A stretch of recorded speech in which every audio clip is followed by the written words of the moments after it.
Premier ലീഗിൽ 15ാം സ്ഥാനത്ത് finish ചെയ്തൊരു ക്ലബ്ബ് അടുത്ത സീസണിൽ ചാമ്പ്യൻസ് ലീഗിൽ കളിക്കാൻ സാധിക്കില്ല. ചാമ്പ്യൻസ് ലീഗ് എന്നല്ല, യൂറോപ്പ ലീഗിലോ യുഎഫ കോൺഫറൻസ് ലീഗിലോ ഒന്നും കളിക്കാൻ പറ്റാത്ത സാഹചര്യം. ഇപ്പൊ യൂറോപ്യൻ ടൂർണമെന്റിൽ കളിക്കാൻ പറ്റാത്ത നിലവിൽ പ്രീമിയർ ലീഗിൽ സ്ട്രഗിൾ ചെയ്യുന്ന ഒരു ടീമിനെ സംബന്ധിച്ച് സമ്മർ ട്രാൻസ്ഫർ വിൻഡോയിൽ എത്രത്തോളം മുന്നേറ്റം ഉണ്ടാക്കാൻ പറ്റും എന്നുള്ളത് ഒരു ചോദ്യമാണ്. പക്ഷെ യുണൈറ്റഡിന് ഇതൊന്നും ബാധകമല്ല. കാരണം യുണൈറ്റഡിന്റെ ലെഗസി അല്ലെങ്കിൽ ആ ഒരു പൈതൃകം, ഹെറിറ്റേജ്, അത് വേറെ ഒന്ന് തന്നെയാണ്. അക്കാര്യത്തിൽ യാതൊരു തർക്കവും വേണ്ട. ഇപ്പം എംബുയമയുടെ ഡിസിഷൻ തന്നെ നമുക്കറിയാം. എംബുയമോ ഇപ്പൊ പറഞ്ഞിരിക്കുന്നത് തന്റെ പ്രിഫറൻസ് മാഞ്ചസ്റ്റർ യുണൈറ്റഡ് ആണെന്നാണ്. കാരണം എംബുയമയ്ക്ക് വേറെയും ഓഫറുകൾ ഉണ്ടെന്നുള്ള റിപ്പോർട്ടുകൾ ഉണ്ടായിരുന്നു. അത്ലറ്റിക് ഒക്കെ റിപ്പോർട്ട് ചെയ്തത് ന്യൂകാസലിന് എംബുയമിന് താല്പര്യമുണ്ട്, ആർസണലിന് താല്പര്യമുണ്ട്. അതുകൂടാതെ തന്നെ മറ്റൊരു ക്ലബ്ബായ ടോട്ടൻഹാമിന്റെ പേരൊക്കെ കേട്ടിരുന്നു. അപ്പം ഇതെല്ലാം അത്ലറ്റിക് ഒക്കെ റിപ്പോർട്ട് ചെയ്തതാണ്. അപ്പോൾ റൂമേഴ്സ് ആയിരിക്കാം. പക്ഷെ എന്നാലും എംബുയമെ പോലെ 20 ഗോളുകളും 8 അസിസ്റ്റുകളും സീസണിൽ നേടിയ ഒരു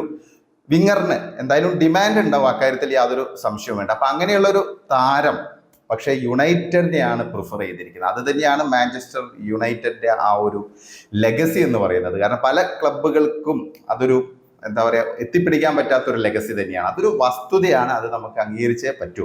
എന്തായാലും യുണൈറ്റഡ് ആ രീതിയിൽ ഇപ്പം ഈ ഒരു ട്രാൻസ്ഫർ വിൻഡോയിൽ വലിയ മുന്നേറ്റങ്ങളൊക്കെ ഉണ്ടാക്കാനുള്ള ഒരു ശ്രമത്തിലാണ്. കാരണം ഇപ്പം ഓൾറെഡി മത്തേയൂസ് കൂനിയയുടെ ഡീല് ഓക്കെ ആയി കഴിഞ്ഞു. 62 മില്യൺ പൗണ്ടിനാണ് വോൾസിന്റെ ബ്രസീലിയൻ പ്ലെയറെ, ഫോർവേഡിനെ സ്വന്തമാക്കിയിരിക്കുന്നത്.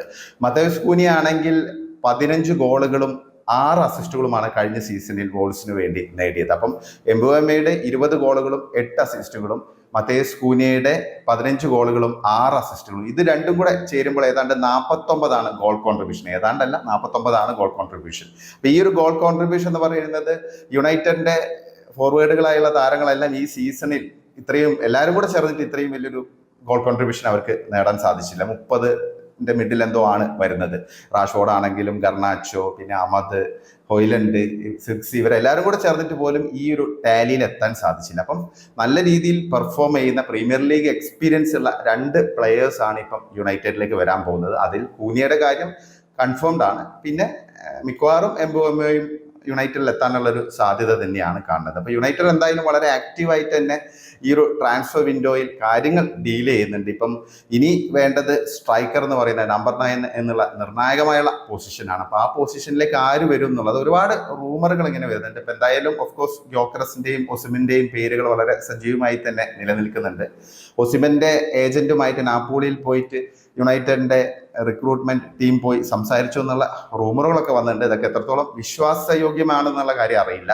പിന്നെ ഗ്യോക്കറസ് ഇപ്പോഴും സജീവമായി തന്നെ നിൽക്കുന്നു. കാരണം ഗ്യോക്കറസിന് മറ്റ് ക്ലബ്ബുകൾ അങ്ങനെ ഇപ്പം കേൾക്കുന്നില്ല. അപ്പോൾ ആ ഒരു സാഹചര്യത്തിൽ അമോറിം കണക്ഷനൊക്കെ വെച്ച് ഗ്യോക്കറസ് വളരെ സജീവമായി തന്നെ യുണൈറ്റഡുമായി ചേർത്ത് നിൽക്കുന്നുണ്ട്. പിന്നെ മറ്റേറ്റയുടെ പേര് കേൾക്കുന്നു, മിട്രോവിച്ചിന്റെ പേര് കേൾക്കുന്നു. അപ്പൊ ഇങ്ങനെയുള്ള ഒരുപാട് പേരുകൾ വരുന്നുണ്ട്. യുണൈറ്റഡ് ആരെ കൊണ്ടുവരും എന്നുള്ളത് നമുക്കറിയില്ല. എന്തായാലും ഒരു നിർണായക നീക്കം തന്നെ അധികം വൈകാതെ യുണൈറ്റഡിന്റെ ഭാഗത്ത് നിന്നും ഉണ്ടാകുമെന്നാണ് പ്രതീക്ഷിക്കുന്നത്. അപ്പൊ മാഞ്ചസ്റ്റർ യുണൈറ്റഡിന്റെ ആ ഒരു ലെഗസി അത് ഒരിക്കൽ കൂടി പറയണം. അത് ഒരു പ്രധാനപ്പെട്ട ഒരു ഫാക്ടർ തന്നെയാണ്. കാരണം താരങ്ങൾ ക്ലബ്ബ് തിരഞ്ഞെടുക്കുമ്പോൾ എത്ര യുണൈറ്റഡ് സ്ട്രഗിൾ ചെയ്യുന്നുണ്ടെങ്കിലും യുണൈറ്റഡ് എന്നുള്ള ആ ഒരു പേര് അതിപ്പോഴും വളരെ സജീവമായി തന്നെ ഫുട്ബോളിൽ നിൽക്കുന്നു എന്നുള്ളത് ഒരു വസ്തുതയാണ്. പിന്നെ മറ്റൊരു ശ്രദ്ധേയമായ വാർത്ത, ബ്രൂണോ ഫെർണാണ്ടസ് അൽ ഹിലാലിന്റെ വമ്പൻ ഓഫർ നിരസിച്ചു എന്നുള്ളതാണ്. മാഞ്ചസ്റ്റർ യുണൈറ്റഡ് ആരാധകരെല്ലാം കുറച്ച് ദിവസമായിട്ട് ഇങ്ങനെ സജീവമായിട്ട് ചർച്ച ചെയ്തുകൊണ്ടിരിക്കുന്ന ഒരു വിഷയമായിരുന്നു. ബ്രൂണോ മാഞ്ചസ്റ്റർ യുണൈറ്റഡ് വിട്ട് അൽ ഹിലാലിലേക്ക് പോകുമോ എന്നുള്ളത്. വലിയൊരു ഓഫറാണ് ബ്രൂണോ നിരസിച്ചിരിക്കുന്നത്. ഫാബ്രിസിയോ റൊമാനോ ഉൾപ്പെടെയുള്ള ട്രാൻസ്ഫർ വിദഗ്ധരെല്ലാം ഈ കാര്യം സ്ഥിരീകരിച്ചിട്ടുണ്ട്. നിലവിൽ ബ്രൂണോയ്ക്ക് ലഭിക്കുന്ന സാലറിയേക്കാൾ 3 ഇരട്ടി ഒക്കെയാണ് അൽ ഹിലാൽ വാഗ്ദാനം ചെയ്തിരുന്നത്. അവർ വലിയ ഓഫറുകളൊക്കെയാണ് മുന്നോട്ട് വെച്ചിരുന്നത്. അതുമാത്രമല്ല മാഞ്ചസ്റ്റർ യുണൈറ്റഡിന് ട്രാൻസ്ഫർ ഫീ ആയിട്ട് വലിയൊരു തുക ലഭിക്കാനുള്ള ഒരു സാധ്യത കൂടി ഉണ്ടായിരുന്നു. എന്തായാലും ബ്രൂണോ തന്റെ നിലപാട് വ്യക്തമാക്കിയിരിക്കുകയാണ്.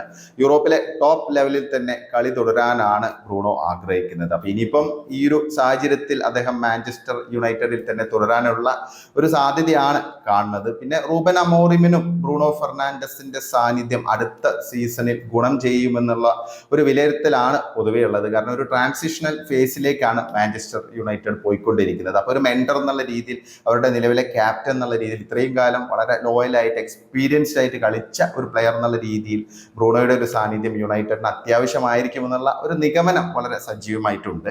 എന്തായാലും നമുക്ക് കാത്തിരുന്ന് കാണാം. പിന്നെ ഒരു കാര്യം കൂടെ പറയാനുണ്ട്, യുണൈറ്റഡ് ഇനി എത്ര മികച്ച രീതിയിലുള്ള സൈനിങ്ങളൊക്കെ നടത്തിയാലും അവരുടെ ഗോൾ കീപ്പർ അതൊരു പ്രശ്നം തന്നെയാണ്. ആൻഡ്രേ ഒനാനയെ വെച്ച് മുന്നോട്ട് പോവുകയാണെങ്കിൽ അടുത്ത സീസണിൽ എത്ര മാറ്റങ്ങൾ വന്നാലും റിസൾട്ടിൽ വലിയ ചേഞ്ച് ഒന്നും ഉണ്ടാകാൻ സാധ്യതയില്ല. അപ്പോൾ അതുകൊണ്ട് തന്നെ ഒനാനയ്ക്ക് പകരം ഒരു മികച്ച ഗോൾ കീപ്പറെ കൊണ്ടുവരേണ്ടത് കൂടി വളരെ ഇമ്പോർട്ടൻ്റ് ആയുള്ള കാര്യമാണെന്നുള്ള കാര്യത്തിൽ യാതൊരു തർക്കവുമില്ല.